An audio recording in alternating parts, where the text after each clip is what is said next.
Hey, good morning, everybody.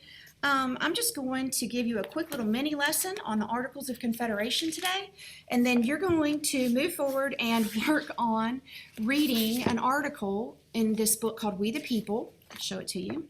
It looks nice and boring, I'm sure, but it's a good book to kind of make the Constitution something easy to understand. You know, there's a lot of people that go to law school for many, many years to try and understand the Constitution.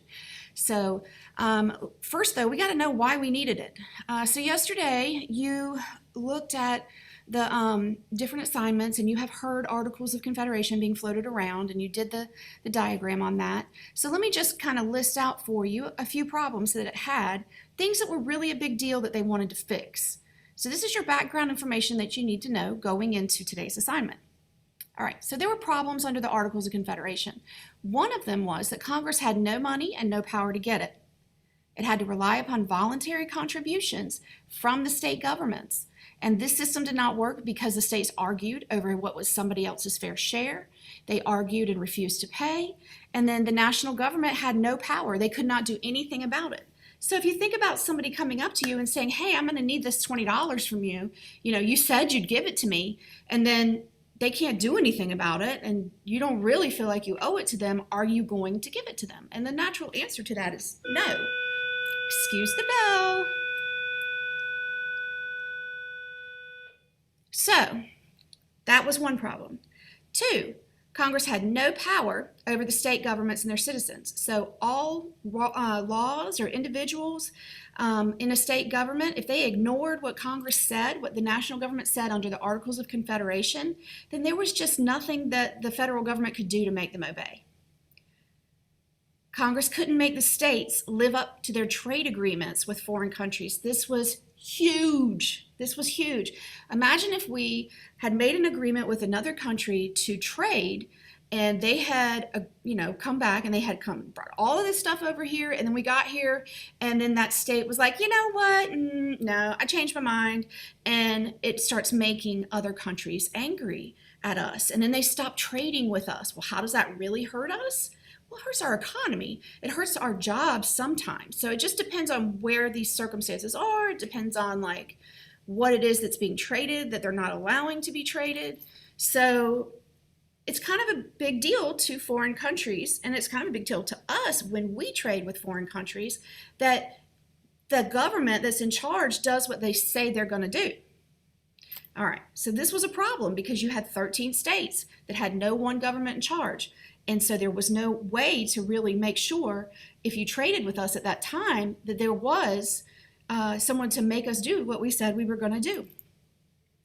And then Congress failed to protect American citizens from unfair discrimination by the states. Americans that had actually supported the British during the Revolution, they were struggling at this time. Now, you kind of have to remember, we didn't get to finish the movie, but most Americans at the beginning of the war were loyalists. They had family in England. They didn't feel like different people. They just wanted to have a say in their government. So the people that didn't leave that were loyalists, they had a really hard time. Like their land had been taken from them. People that owed them money would not pay them, and the government would not make them do it. Those debts were not honored after the war, so that was a big problem. And then Congress had no power to prevent unfair competition among the states. So if a state taxed goods from, states taxed goods from other states, and trading a lot of times became impossible. And you got to remember, trade is everything, right? That's the structure of the economy, especially in the early days when certain areas could only have certain resources. So if you live up in the north, you really, really, really want to be able to purchase food, crops, and so forth from the middle states and the southern states because, one, you're making things, you're manufacturing things, and two, you have to eat. Well, the same thing's true in the south. We needed to be able to buy things from the other regions of the states because our ports were not as great. So we also wanted to be able to have things that were found up there. Whale oil was generally off the coast of Newfoundland. We talked about that the other day.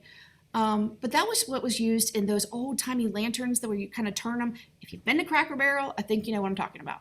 Okay, so states taxed goods from other states, which made it really, really tough. And so businesses like slowed down and they lost their jobs. So all the people that kind of got hurt by all this, they started arguing and they started getting upset and they thought the legal agreements should be picked on. And some other things, each state could coin their own money. Can you imagine going to South Carolina and saying, yes, I'm from North Carolina and we're south of the border, and yes, right next to that giant sombrero, please, I need to switch out my North Carolina dollars for South Carolina dollars. And then let's say you're trying to go to Florida, so you want to go to Disney, and then you have to go to Georgia. And Georgia's like, I'm sorry, we don't recognize South Carolina dollars. You're going to switch to Georgia dollars. And then you just keep going down. What a pain. And you end up losing money in those transactions sometimes. Okay, so that's what's going on. And so that's why the state governments of the 13 colonies were going to send people to Philadelphia to try and fix these problems. Of course, Rhode Island was like, nah, I don't think so. I don't trust you. You're going to write a new government trip. I'm not going to do it. And they never went. But you'll learn about that today. You'll learn about the different ones that went. And you'll learn how we got our Constitution, which for all the turmoil that 2020 has caused us, it's pretty amazing that our Constitution is still working out pretty well. All right, there's the bell. So that must mean I need to stop talking.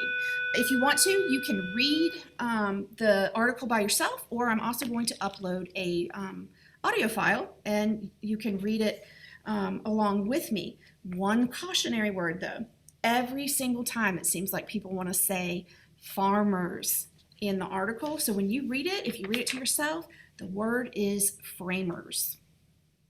And they're talking about like construction. Think about framing a house. You have to lay down the foundation, and then you have to insert the different parts to build up the floor, and then you have to create the wood around it before you go putting on any siding or anything like that. Framers, like truly building it. All right, have a good day. I miss y'all. I hope I see you I know I won't see you next week, but week after next, okay? All right, bye.